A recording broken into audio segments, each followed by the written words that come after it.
North Carolina, at a combined weight of over 660 pounds, Brody Raw, Adam Bomb, Bionic Brian, the Marked Out Wrestling Podcast. Hello and welcome to another edition of the Marked Out Wrestling Podcast. This is our Wednesday edition, so we're going to be talking all about AEW Dynamite tonight, which, except for my, of course, petty moments when it comes to Cody and the Bucks, I thought was a great addition. In order for me to cover it properly, though, I need to bring in the bigger AEW Mark. That would be my co-host, Brian. What is going on, Bionic One? Excuse me, did you just call me a Mark? I called you, yes. All right, I don't know how I feel about that, but I'm doing well. Apparently we're having technical difficulties right now. Well, saying the audio is chippy. They're saying the intro is muted. Huh. So the audio is all screwed up and we sound like aliens and it's muted. I don't have the slightest idea, as it took us this long just to get on there. So, Brian, maybe you can try to message somebody? Yeah, let me see if Greg is around. Wow. See. Sending him an emergency SOS. The intro is, the people worked up. I sound like Joshua from War Games. Who's Joshua from War Games? I believe he was the computer. Oh. And DP says alien transmission. So there's a lot of, We're going to have to call Greg. Yeah. Should we, what should we do? Should we bail on this one? No, I'm just going to change the slide and, well, the audio sounds like shit. The alien version of me says we'll be right back. Oh, there we go. I'm gonna eat this lollipop.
Check 1, 2.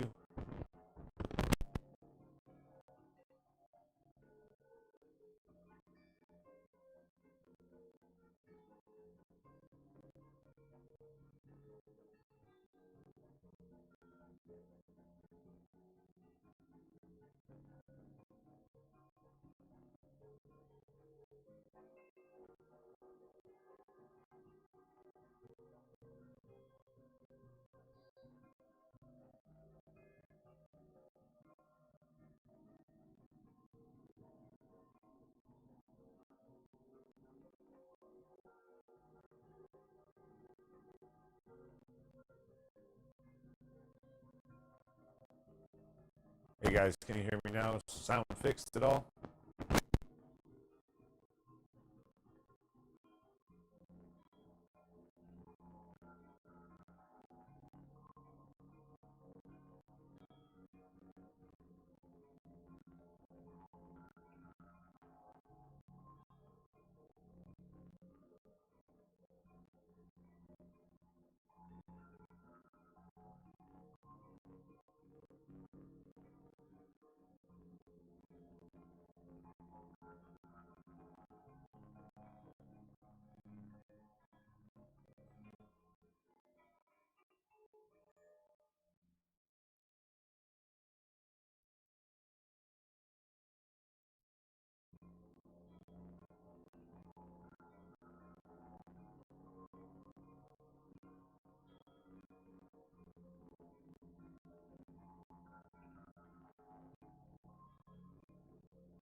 Check 1, 2. Check 1, 2.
Charlotte, North Carolina, at a combined weight of over 660 pounds, Rody Raw, Adam Bomb, Bionic Brian, the Knockout Wrestling Podcast. All right, welcome back to a delayed edition of Marked Out Wrestling Podcast, Wednesday edition. We're going to be reacting to AEW Dynamite. Tonight was Fyter Fest Night 1, and to cover all the action, I got to bring in my co-host, the Bionic One, Bionic Brian. What's going on, buddy? I'm doing all right. Talking to the board as you guys get your things figured out over there. But can you hear me? Okay? Yes, I can hear you perfectly. Yeah? Okay. All right. There we go. So this night had a lot of really good stuff to it. I think just my first quick take, Brian, night 2 is going to be a little better. I don't mean that to be negative about tonight. I just think that they saved some of the better stuff for night 2. If you catch what I'm putting down. Yeah. Well, we'll break it all down. But to do it, we got to bring in our third host. Don't worry, it's not Rob. It's the YouTube live chat board. Who's on there, Brian? Let's see. We got Shoji, DP, Christopher Stikelether. I think I saw who else was on there. DP. I already saw him. I thought I saw fucking riveting. Vice was there. Sorry, no, I'm just trying to get all my windows open. I shouldn't have been doing that. Yeah, while I was getting chewed out by our executive producer, you should have been doing that. Well, you deserved it, sir. So we start off the night with the IWGP Championship. We start off actually the night with 2 championship matches back to back, and this is what I mean by night 2. I think is a little better. It's going to be more spread out. For now, this one has Mox defending a belt that isn't on this show. Against Carl Anderson. I know that's me being a little petty here. Oh, very petty. Brian, but what'd you think of this one?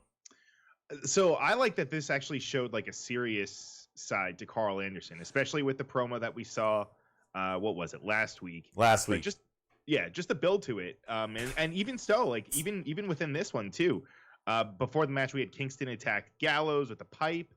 And I don't know, so that like there wasn't all that much kerfuffle going on like outside. Like they were able to have a match, which was almost kind of not a relief, but I was happy to see that. I was pleasantly surprised.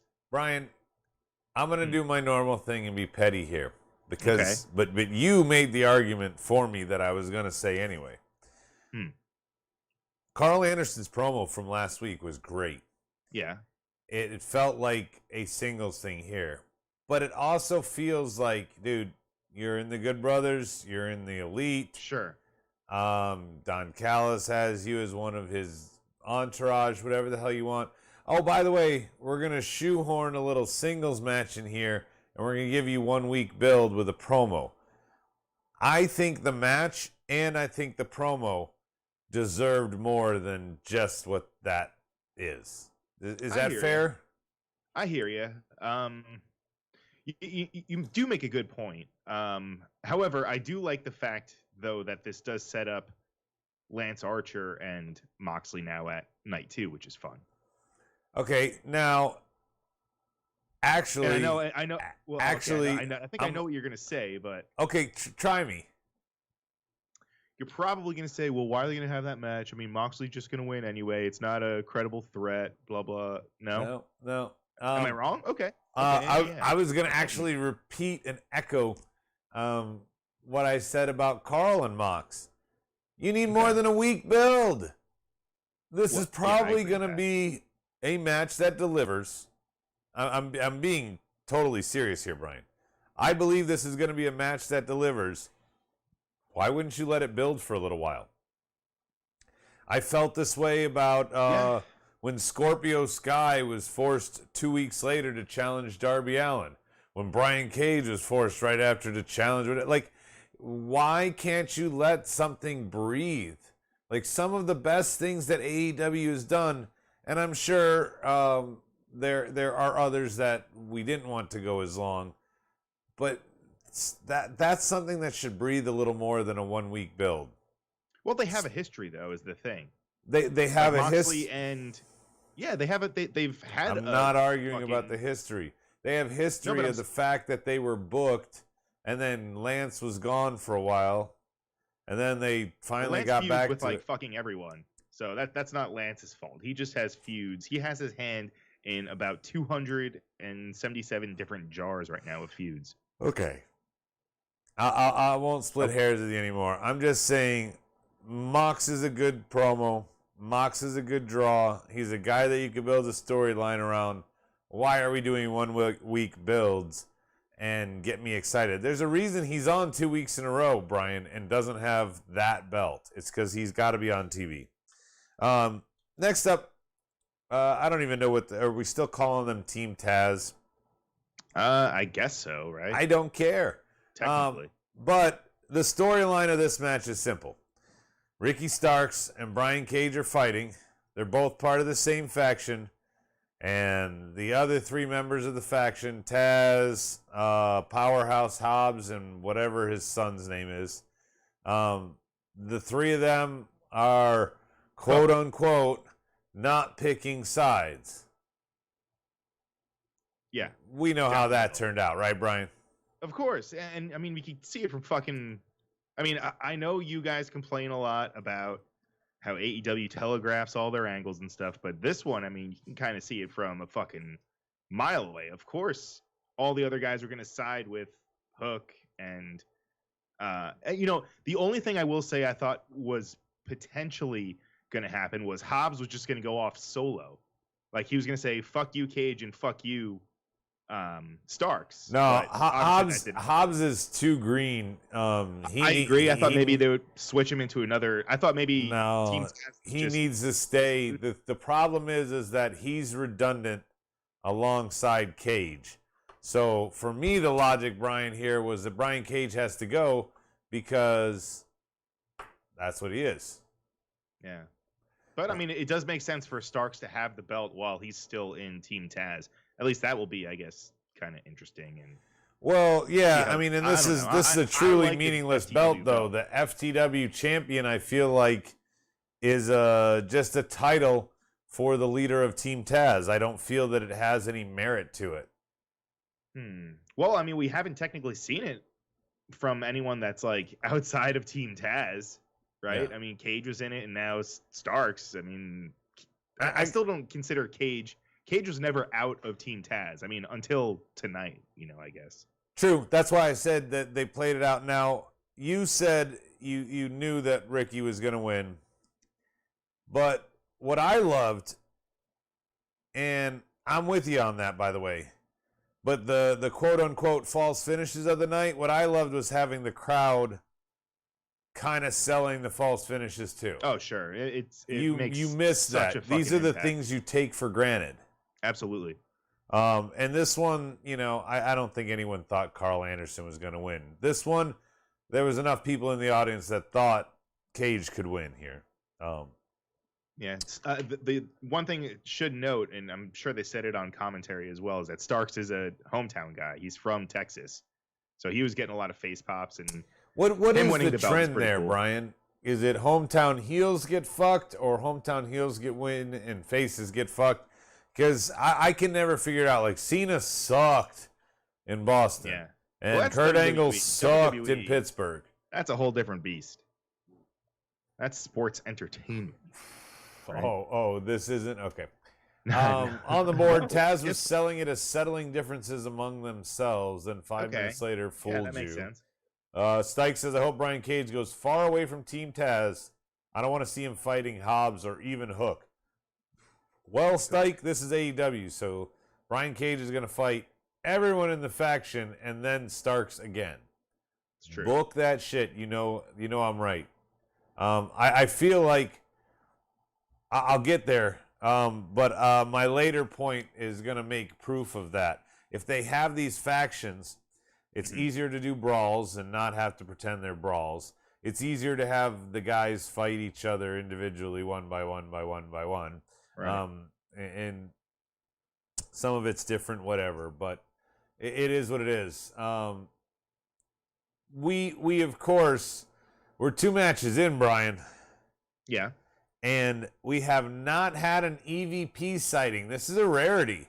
Normally they bookend the show, but they're not seen at either end of the show tonight. I wonder if that was conscious or just an oversight by them. But we get Cody out here. Blah, blah, blah. I'm sorry. Come Brian, on. I just got to be honest. And Anaconda Vice, I hope you're still listening on the board because I really want you to chime in here. Every fucking thing that Cody said there, even when he finally got to his point about kicking a 62-year-old man. Yeah. I got to say, horrible. Just stupid, whiny, get the fuck off the microphone. Then, Brian, like fucking Doug Flutie, here comes Malachi Black to save everything. Doug Flutie.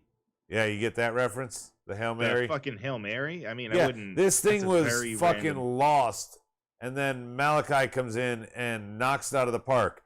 I know I'm biased, but Brian, please help me here. Just help me. Tell me where I'm wrong. Cody was horrible, and Black was awesome. No, Black was awesome. I'm with you on that. We can all agree on that. So awesome. Yeah. I love him as a heel. He's like almost like the... I don't even care if he's a heel or not. Just the what he said. That was not... I mean, he's the heel because Cody's supposed to be the face. Yeah. The whole story, the candor, the demeanor, the way he told it, the way he engaged me, every word that came out of Cody's mouth, I'm like, shut up. Then every word that came out of Black's mouth, I'm like, tell me more. No, I enjoyed what Cody was saying, especially all the fire that he had when he was talking about Arn and how you don't kick a 62-year-old man in the face to get your point across. I don't know. I actually, and I mean, just the aesthetic of Cody wearing the fucking all-white suit. I almost called him Alistair. It's that he had to interrupt. It's that he had to shoehorn himself in at the end of what is a faction kicking out their former leader. That should have its own moment to breathe. And instead, here comes Cody. I know it's abuse of power, but this is not what happens. This is uncalled for. I guess the reason I hated it so much too, Brian, is he is such a terrible actor. I don't think so at all. I totally disagree. And what are you talking about? When we saw his promo live in Charlotte before that, when was that? 2019, was it? Well, that was before he defeated racism. Wait, was that 2019, really? That was before he defeated racism. Well, that was. You're right. But that was a fucking great promo. Cody does good promos when there's actually like story there. And yes, okay. Maybe that's it. This is out of nowhere. And to go back to Rob's point long ago, why is Cody, when the feud goes long, get less and less upset than he is when it starts? Like, you can't start at this level of anger. I get it. They kicked the 62-year-old. I get it. It's cool. Guess what, though? This segment tonight, fuck security and separating them. Fuck the terrible exchanges that they had when it came to the physicality at the end. It was not good, Brian. You think so? Go back and watch the tape. You as a former wrestler, I would love to see your opinion of that exchange. It didn't felt like two guys who needed anyone to separate them. It felt like two guys that would just, come apart and like, okay, you ready to engage again? Right. And worst, I thought it would have been so much better if Black had just kicked Cody's head off again. One shot. He said, come down to the ring and face me. Lights out, lights on, kick, done. Guess what, Cody? You've been kicked out twice by this guy. I wouldn't have hated that. I wouldn't have hated to send Cody down a desperate route. But wait, okay, so going by your whole Cody logic and him burying everybody. So if Cody is actually letting Malachi Black, Tommy End look strong right now. Oh wait, no. Now I'm fucking confusing myself. He's letting him get over now so that fans could go, could he beat Cody? But then when it comes time for the 1, 2, 3, it's not going to be Black that Totally wins disagree. Totally disagree. Oh, we're supposed to fucking have a bet. Yeah, we still have to put something on the line. We still haven't figured out. No. We already have What? the bet. We're supposed to have a wager put in place. That's true. You're right. I don't have a wager. What's the wager? We need to come up with a wager. We'll think of it this Sunday. What's the board say? Let's move on. Yes. Let's see. So DP wrote, Cody is the quote-unquote light. Right. He is.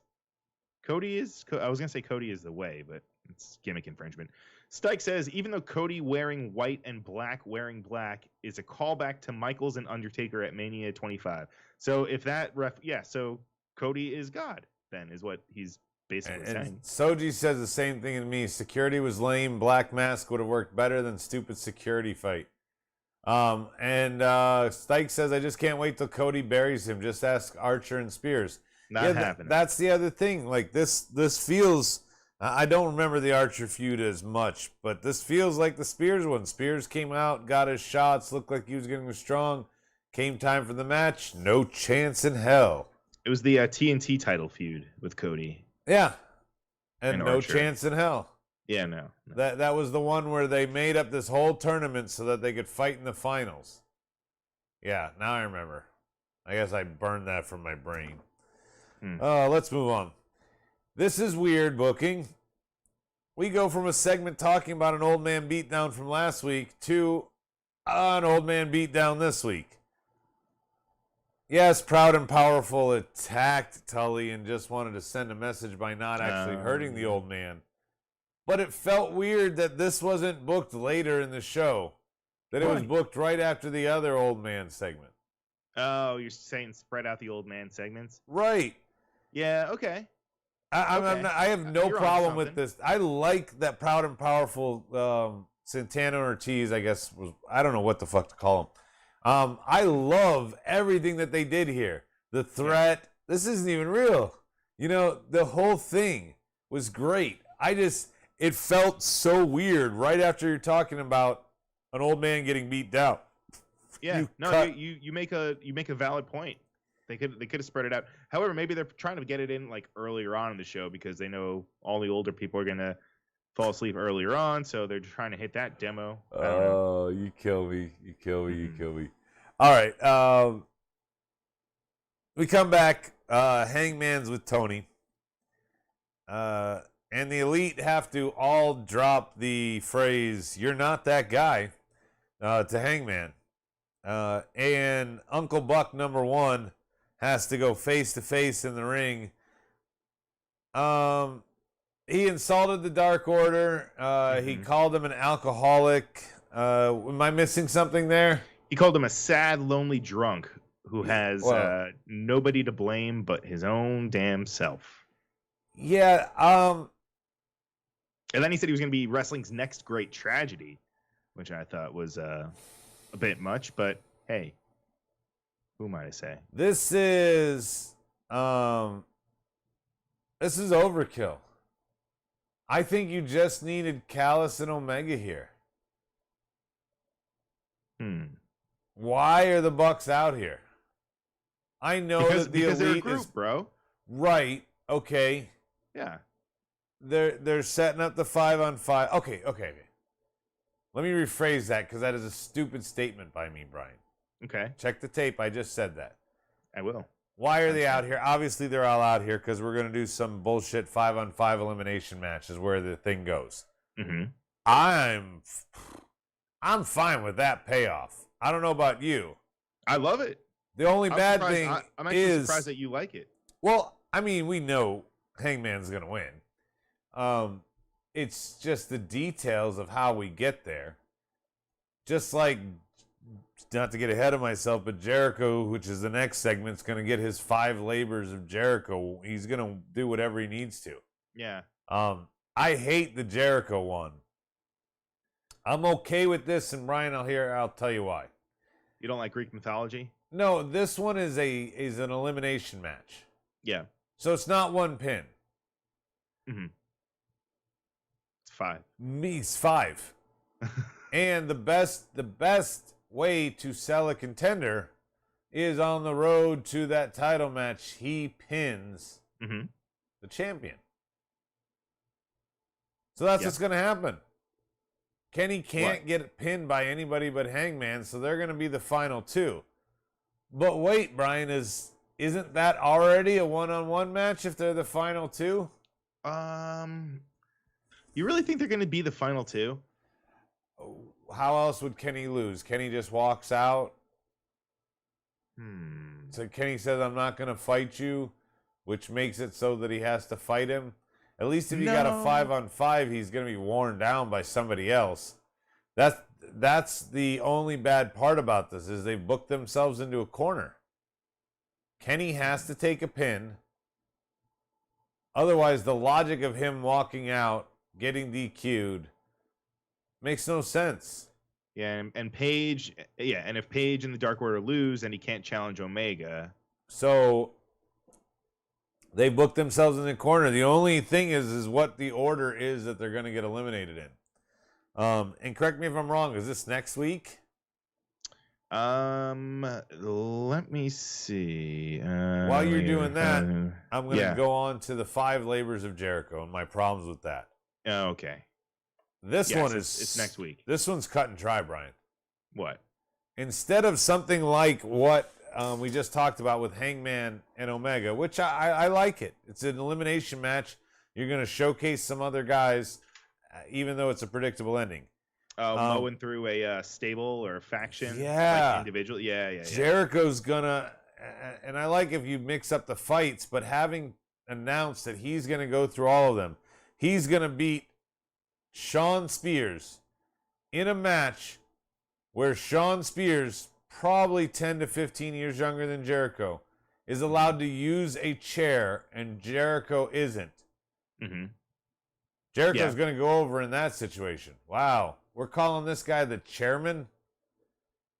Because sure as shit, Jericho's not losing the labor number 1. Of course not. Of course not. But you know that there's going to be some So sort of labor number 2, he beats Wigwam.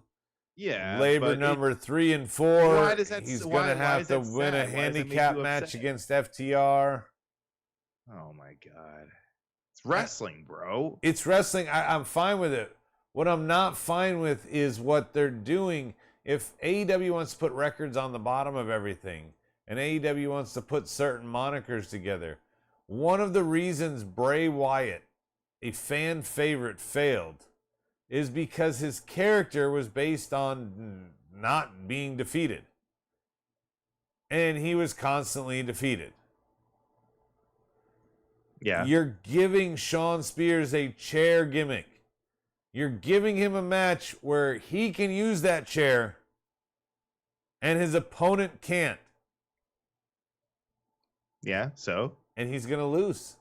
Yeah? And what's the problem? Okay. Do you know how he's going to lose? Do you think Jericho's going to use the chair at all?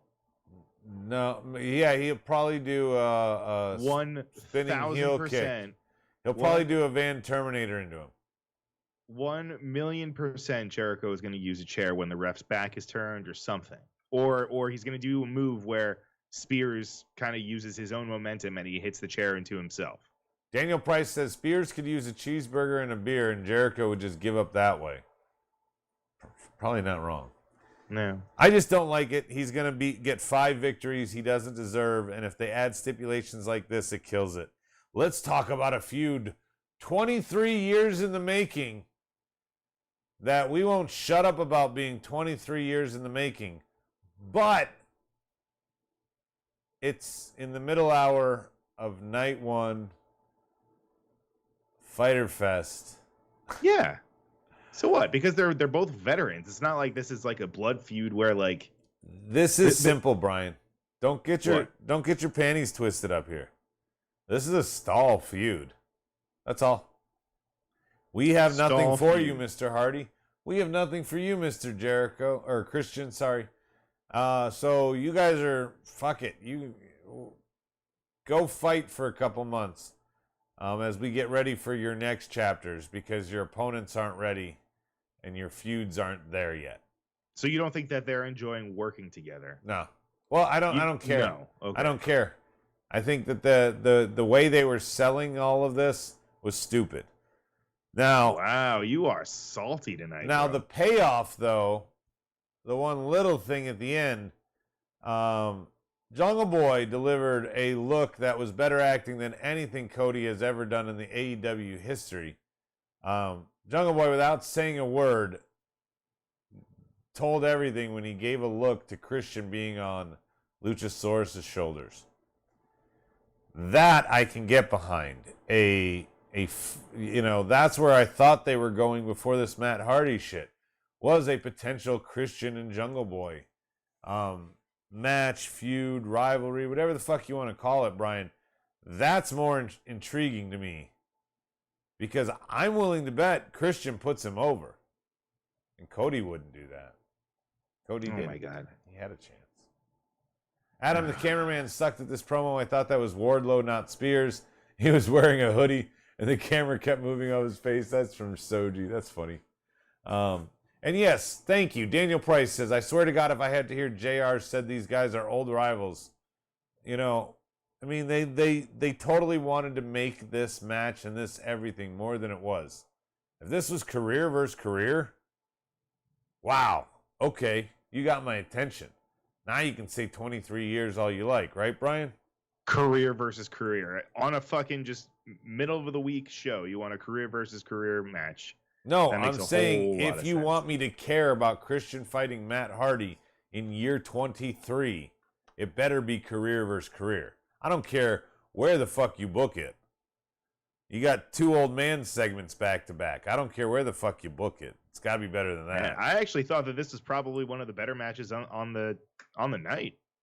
And not to mention, the crowd was fucking fired up. Okay, the entire time. Fair point.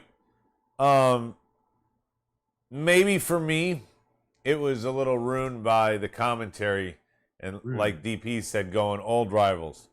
Old rivals. Why does that ruin it? Those are just words. It's like a fucking parrot that won't shut up. Yeah.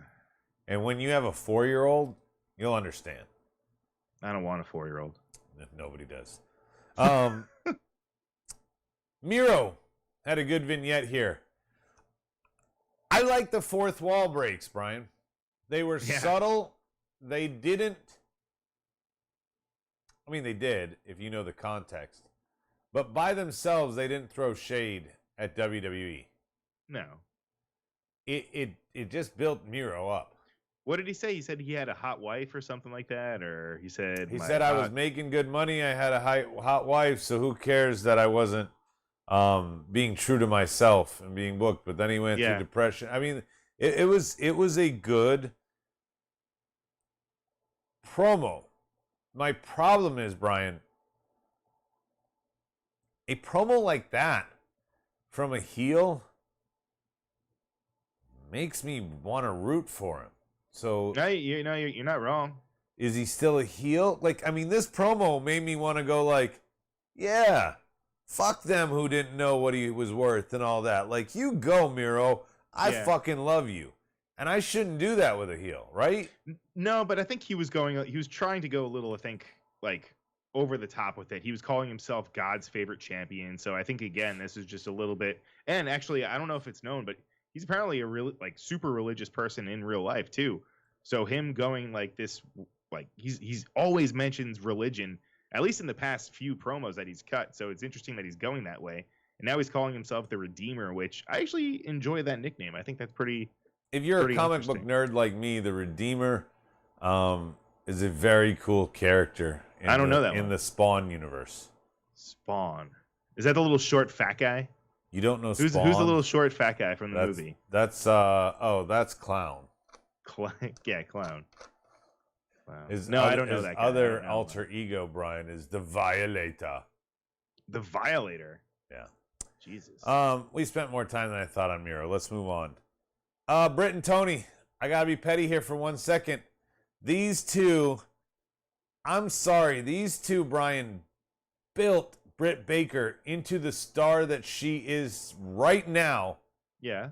By having on-screen animosity. Ever since she won the title, they're friends on screen and have to hug when such good friends that they have to hug. That bothers me. It really bothers me. It would be like if Heenan and Gorilla, once they became household names, started acting like they got along at the announce desk. I mean, she's kind of a face now, so who cares?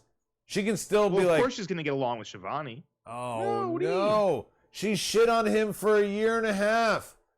So what? Now she's a good person. No. I'm sorry. What? One of the best things about Britt Baker was her things with Tony. Now, Brian, hear me clearly. Marked Out Wrestling Podcast fans all over, hear me clearly. Although I don't like the hug, every bit of Britt Baker's promo tonight was fucking solid. Hell yeah. The way she delivered it from the start to finish, and the way she gets the fans right behind her at the end. DMD. Yeah. What was the line she said? She said something about like her not even being on the menu. Yeah, she said I'm special order. I'm not even on the menu. Right. DiGiorno. So there's a lot to unpack here on my brain. I don't like the hug. I love everything Britt did. There is a humongous, level of respect for what Britt's done in her time in AEW. Yeah. And basically, she forced the bookers to give her the title. The fact that you have to go back to the well and pull Nyla Rose out of here is an atrocity of the division.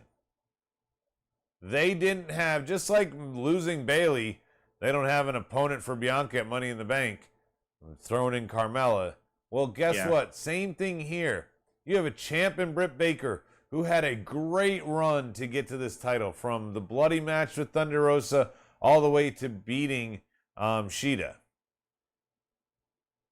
Why wouldn't you try to do at least a Shida rematch or something maybe before going to Nyla Rose again? Yeah. Who's already, and it's not even like she's already been champ, Brian. She's already fought Britt multiple times. Yeah, I don't know where Shida is, come to think of it. I don't know where anybody is. Name me another contender. Yuka Sakazaki. She just showed up, dude. Well, I mean, she's been here before. Okay. It wasn't her first night. But show you another one. What about showed Chris back Statlander? Up. They even said like she's been gone for 16 months. What about? Yeah, I know. What about Penelope? Didn't Penelope lose to the girl that was gone for 16 months? She just lost. Goddamn.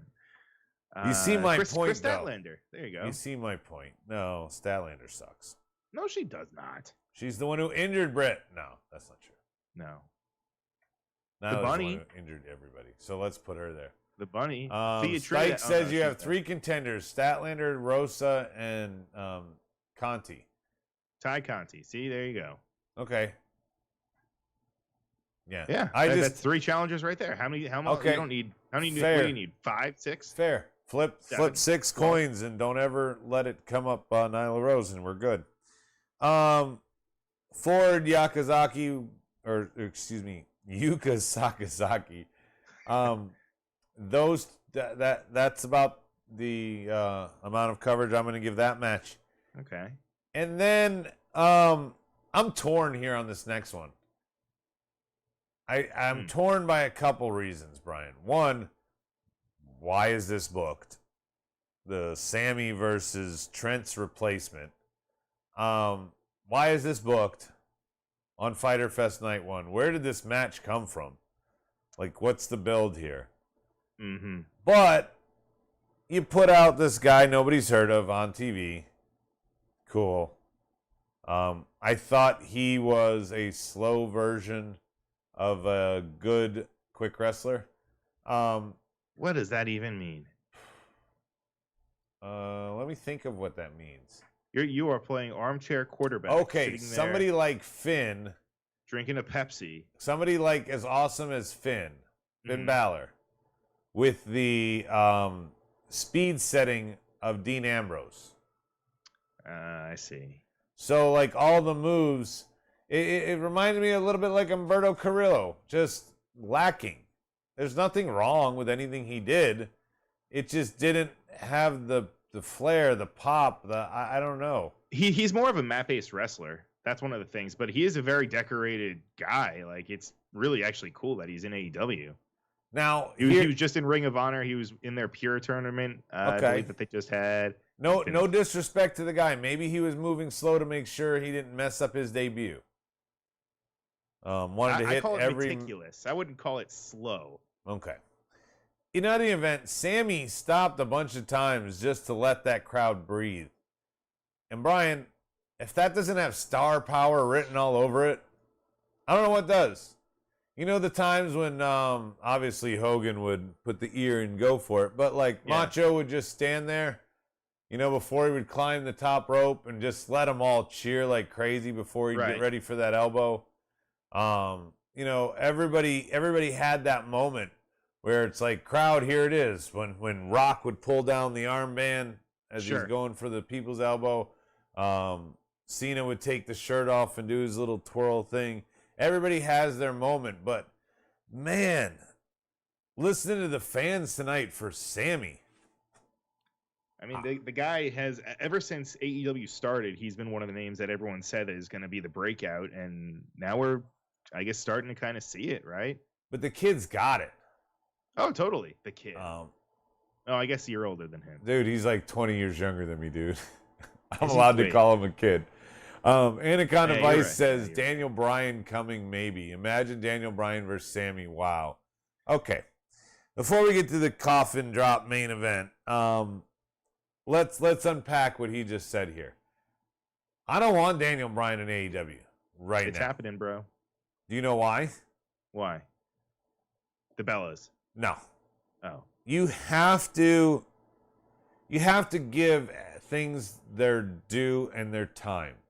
When Jericho showed up on Raw from WCW to not attack Rock, but have a conversation with him on the mic, little battle, you know, Raw is Jericho. Yeah. That was iconic. Right? Absolutely. Could you imagine if earlier that night somebody else jumped from WCW and was on the same show? Or if later that night, because it was in the middle of the show, somebody else from WCW came by?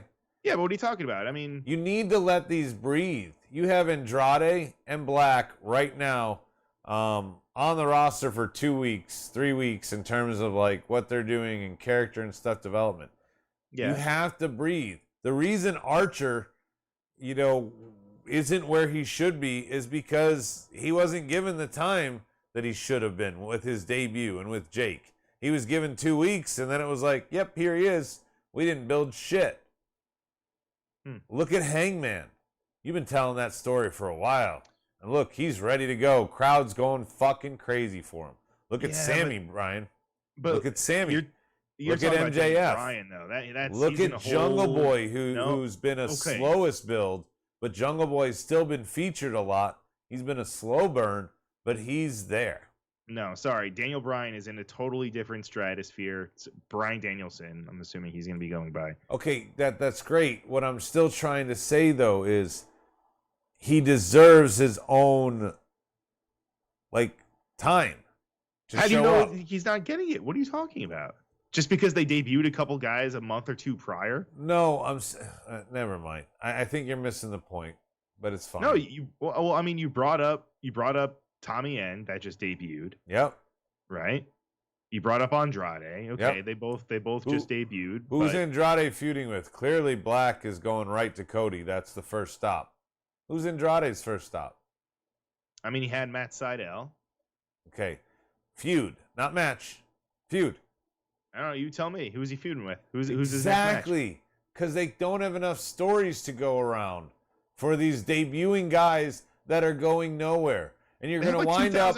You're going to wind up next month with Malachi Black being the bee's knees if he gets over Cody like he should, and you're going to have Andrade end up like Christian Cage, fighting a meaningless feud with Matt Hardy, in a throwaway sense that just got hodgepodge together. I mean that's not how you debut. You need to have. You can't just sign these fucking people. You Yes, need to have can. real when work it's, for when it's them. names like that, yes, you can. You fucking scoop them up as soon as you can. 100%.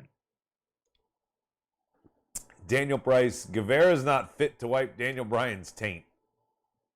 Nope. And Stike says Andrade and Black hasn't even got started. You need to get them a lot of reps before you bring in another superstar. Another reps? Thank you. What the hell are you talking about? You need to have these stories going.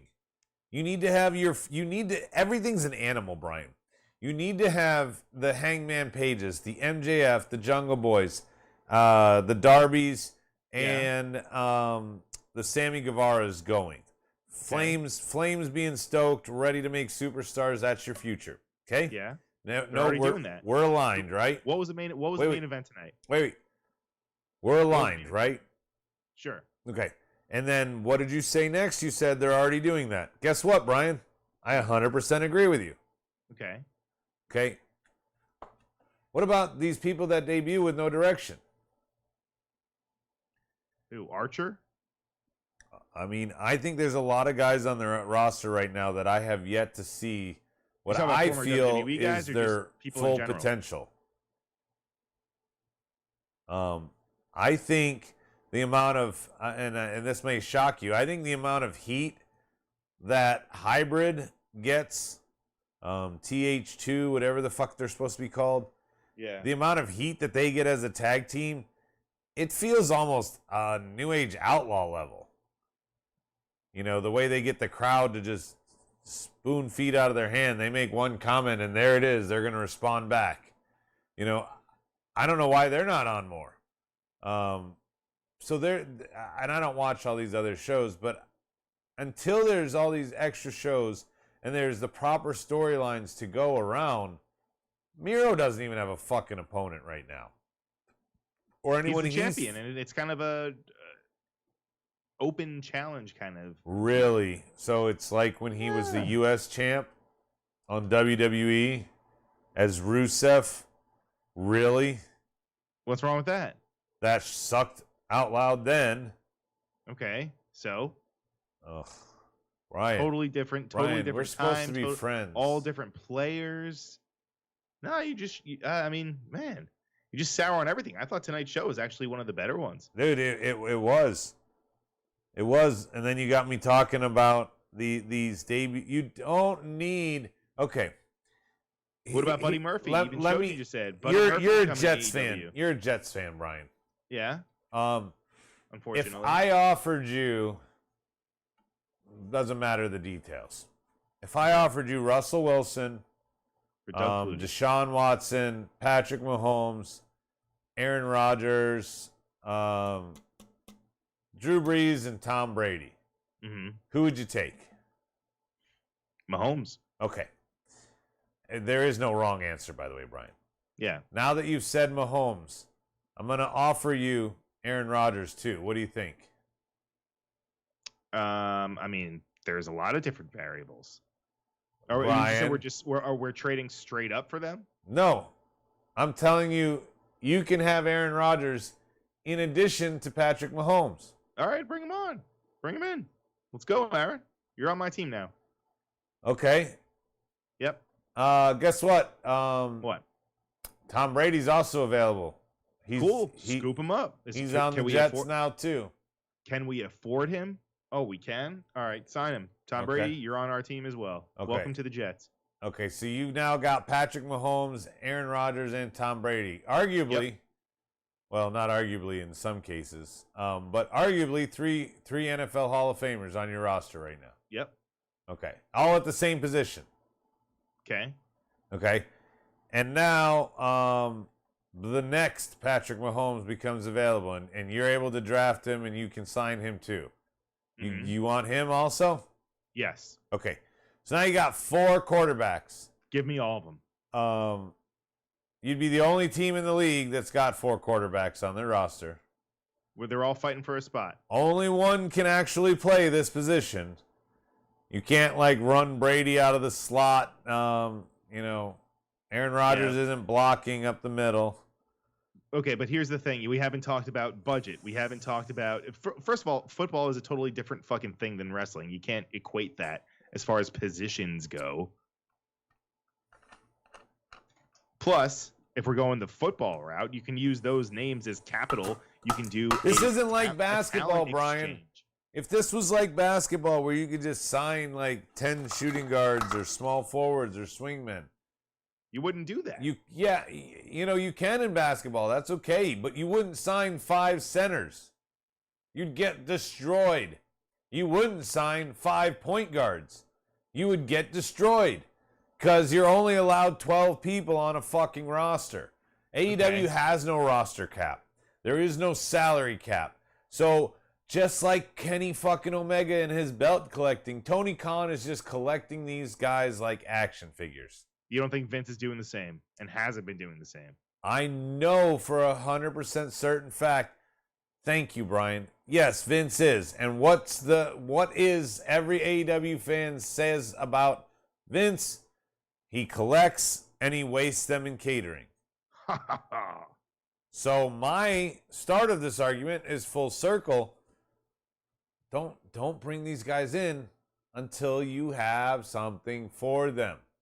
It looks like Malachi Black, Brian, it looks like Malachi Black has everything that we talked so much praise about that segment tonight with him.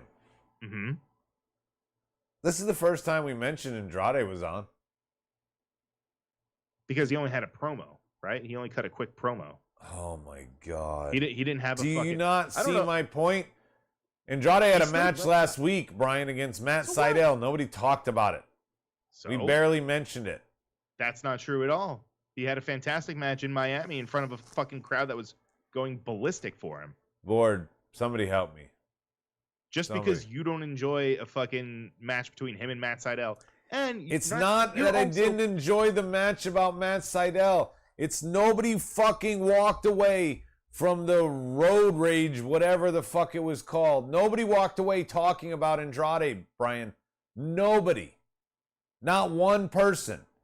Do you know how crazy all over the place everybody was on Twitter for Malachi Black, Tommy N, Aleister Black, whatever the fuck you want to call him? That is my point. Right there in a nutshell. Everybody. And tonight, you know, he had a fucking killer promo. Mm-hmm. Even if you don't like the security thing, he had a killer promo. Tell me anything, Brian. Any one thing that Andrade said in his promo tonight. I mean, if you really want to get to the fucking meat and potatoes of it, where is it? I just had it over here. Let me pull. So I'm right. So you no, you're please, not. Please, you can admit it. I have lawyered you so fucking hard. No, you did not. You couldn't come up with anything that he said. I can give you direct quotes from fucking. And first of all, Andrade is feuding with Death Triangle, so let's get that straight. Dewdrop? Death Triangle. Oh, now you finally remembered that he showed a picture of Death Triangle. He said El Idolo is looking for them. So there's your feud. What's wrong with that? Him and Pac? Oh, fuck, bro. Brian. I cannot wait for that match. Bro. Right? Right? Yeah, but again, his debut was last week. Yeah. It was, as you put it, I'm agreeing with everything you're saying. It was a good match. Mm-hmm. Not one fucking person was talking about that because there was a debut of a bigger guy. Well, not a debut of a bigger guy. There was a debut of a same level guy battling somebody bigger in the company. I'm with you that it kind of stole his thunder. I'll say that a little bit. But that's my point here. If you wait till Fight for the Fallen and Malachi showed up there and Andrade's been on the roster for a month, gotten his day, you know, like, I'm not saying the dust has to settle, you wait 6 months for a guy. And yes, going back to Anaconda Vice, Daniel Bryan is a whole nother level. Okay, so you can bring him in whenever, just like whenever. But again, if you bring somebody in on the same show, has their in-ring debut for AEW on the same show you bring in Daniel Bryan, nobody's going to remember that in-ring debut. They just won't. You want to bring Mark Henry in? A non-active guy that's just coming to help work with your locker room? Sure. You can do that on the night that Andrade debuts. See my point? Yeah. I hear you. Coffin too many old man match. segments, too many debuts. Yeah. Yeah. Coffin match is where we're going to finish the night. Darby against the Karate Man. Do I have to call him Ethan Page, or can I always refer to him as Karate Man? I actually keep almost calling him Ethan Allen because he's going against Darby Allen, so it's like the fucking. I always want to don't call they make, Darby like, couches. Yeah, I want to call Darby Gigi Allen like the punk singer, so I get it. Right. Yeah. Because that's how that Allen spelled. Is the same at least. Well, yeah. Your Ethan That's where Allen it is gets it from. Allen. And that's why fucking Gigi, what's her name? Gigi Dolan. Is that her name in NXT? You know how her and Darby are married or were married? That's why her name is Gigi and his last name is Allen. So together they're Gigi Allen. Oh. And then Dolan, I can't remember what band that is, but there's a famous Dolan out there in music. Is there? Yeah. A punk Dolan. I can't remember it. Anyway. Yeah. And Stike says, to me, Black has more popularity than Andrade. So yes, that also helps, Stike. So you got the more popular guy getting the more popular, more talked about moment against the bigger name. I made my case. I don't need to go back over it. What about this match, Brian? We're near the end of the show, so you don't have to talk about it too much. Darby is pushed to the moon out of the list of young guys. Tell me I'm wrong, because out of the list of young guys in my name, he's the lowest. I think the sky's the limit for those others. MJF, Jungle Boy, Guevara, Orange Cassidy. I don't know how young he is. He might not. He's actually, I think he's almost like fucking 40. Okay, so not he's Orange like 36, Cassidy. 37. But the other guys, like I said, MJF is definitely young. They're all young guys, yeah. You know, what makes Darby get all these heavy fucking pushes? He's different. He's got a different look. And I'm sure you've heard that he's cast in the new Jackass movie also. Right. So that means he's very marketable. He does. That means he's going to be in a title feud when that comes out. Probably. If they do the WWE thing, and everybody will love it because it's AEW. Yep, that's right. We'll eat it up. I don't know. I mean, my thing is the most intriguing out of all those guys, out of all the younger guys. It's hard to compare Darby side by side with somebody like Jungle Boy. Sure. Right? Jungle Boy, he gets real in a different way in his promos. His wrestling style's definitely different than Darby's. MJF, night and day from Darby. Yeah. So you got these other guys, very, very different. Sammy Guevara has played both heel and face now. Very different from Darby. I have no issue with Darby's in-ring work. I have some issue with some of his victories, like being able to roll up Brian Cage. Oh, God. But, that was a good match. It's just a shitty ending. Sure. Well, he doesn't make the bookings.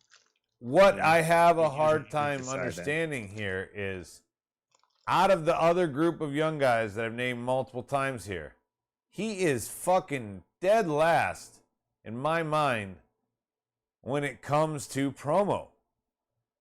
He could be argued all day long that he belongs in the group when you talk about between the ropes, Brian. But on a promo, I'm not buying it. I had a piece of lollipop. Sorry. I'm with you. This is very when MJF talks, we listen, right? Rob always says this. The biggest sign of respect is everybody's like, shut the fuck up when someone's giving a promo. When MJF is doing a promo, we usually shut up. Oh, totally. Jungle Boy does stupid interviews because he's a face, so we haven't really seen it. Yeah, but the crowd, they get behind him, so... Yeah, and Sammy Guevara, definitely. Yeah. I don't want to shut up and listen to Darby. No, you're right. I mean, all the promos that he's done, too, and maybe it's just the presentation of his as well. Like, they always are in black and white, and he's always, lighting some shit on fire, and Okay. I don't know. It doesn't click with me. Remember Pac's promos were black and white, and he was in ring gear out in the real world. Those were dope though. Those were like okay. they were So edited you see differently, and he had a different message, and he also had a different. I mean, he has a totally different delivery as well. So and it was so cool. It was.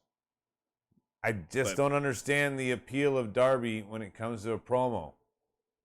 It's not there. I think it's his in-ring work and his character overall that kind of really. I guess so.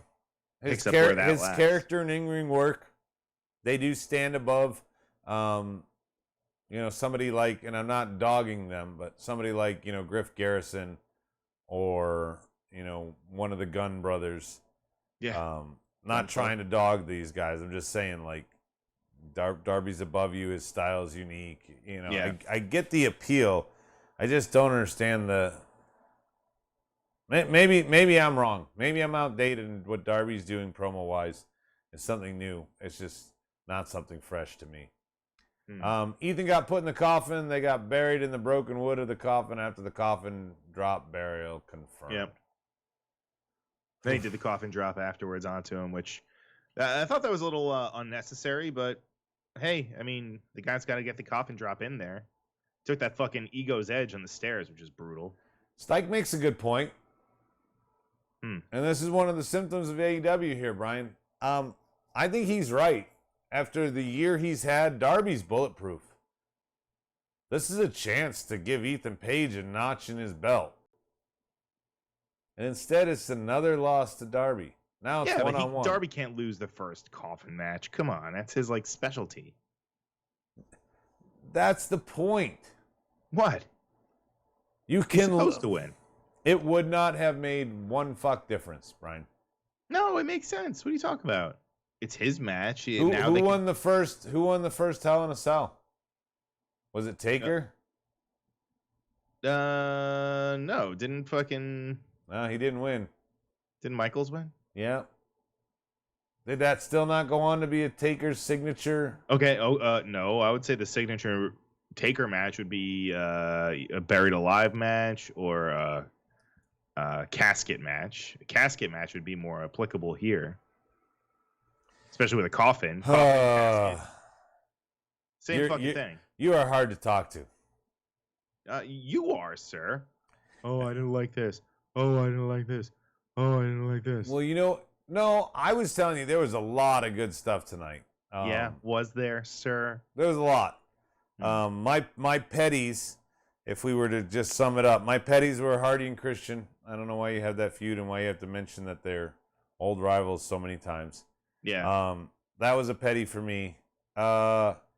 Having Cody and Black having to be separated by security, that was a petty for me.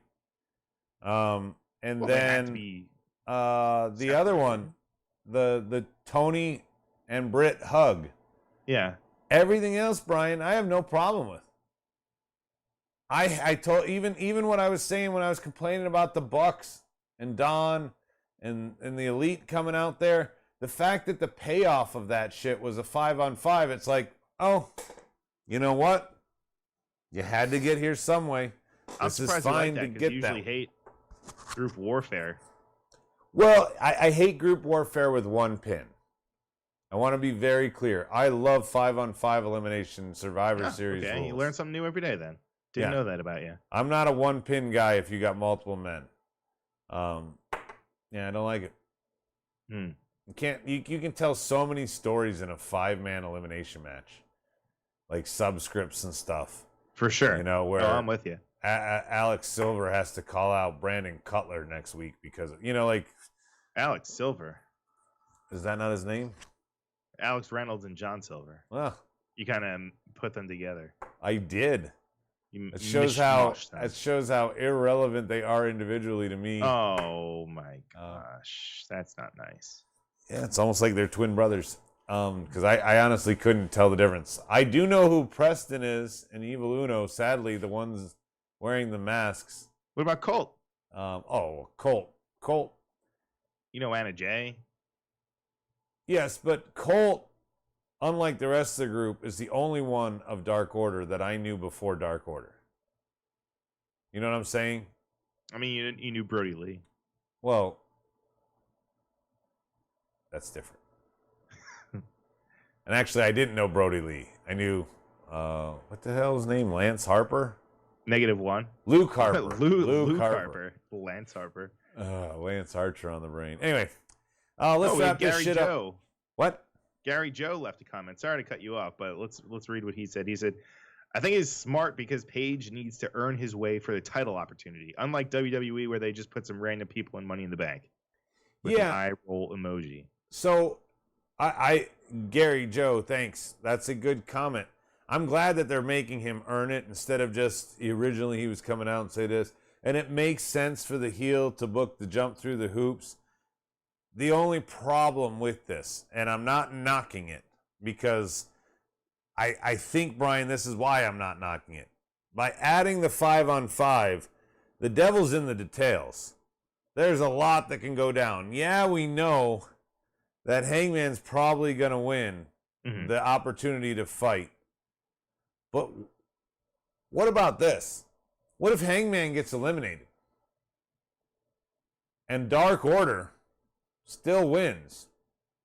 Because I think there's a really good likelihood that Dark Order is the one that gets Hangman his opportunity. That's a good story right there. Maybe like someone like John Silver or something like. You give an opportunity because it seems weird. You have to pin Kenny. You can't have some bullshit. You have to have Kenny get pinned, but it could be an out of nowhere quick pin. It could be that Kenny and fucking Hangman start off and get counted out, and it's a 4-on-4 after that.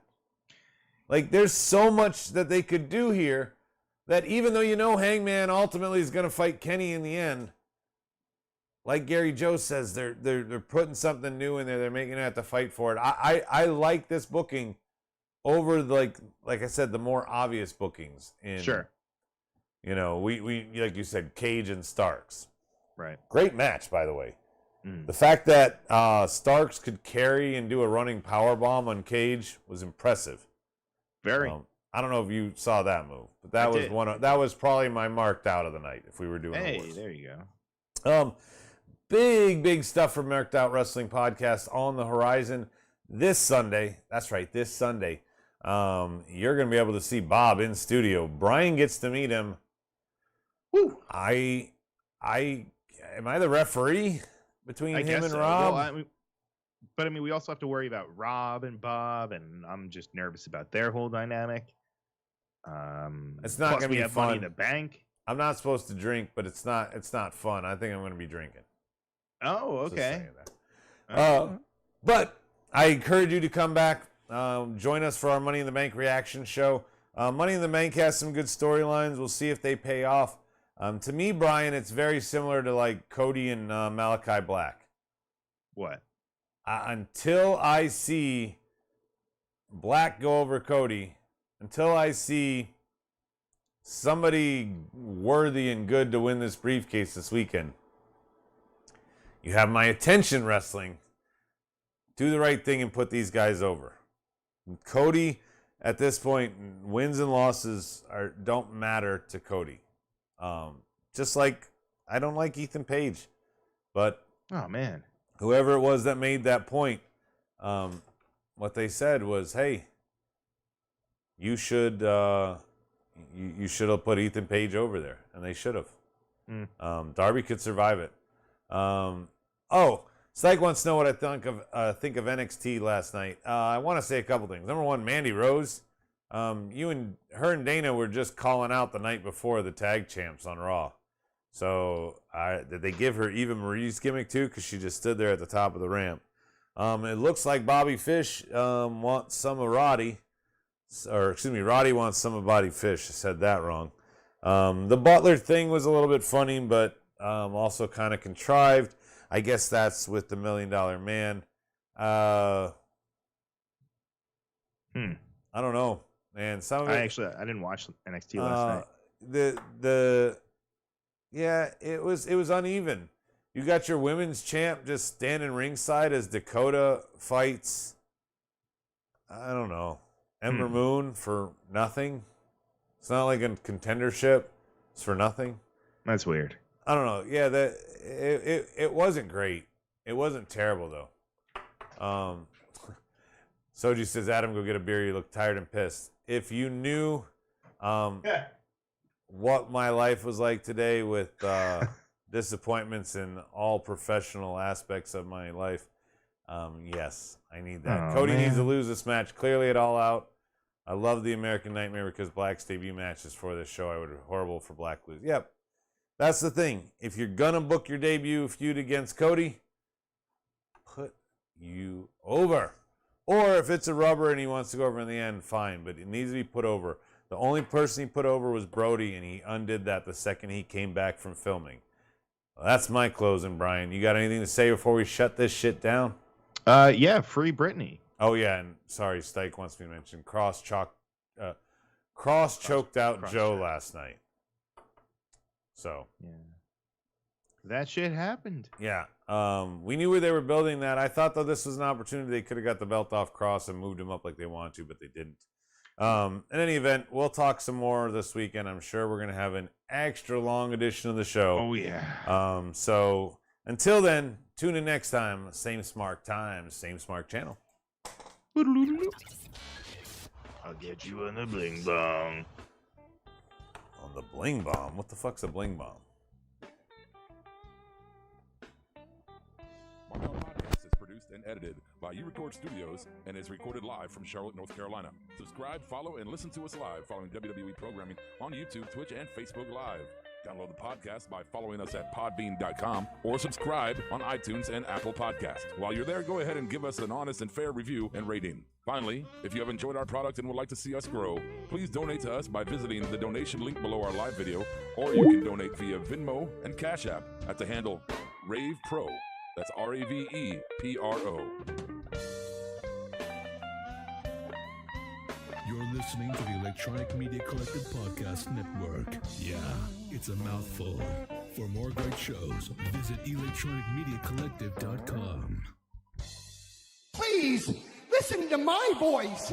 Take it from the wise old Jew.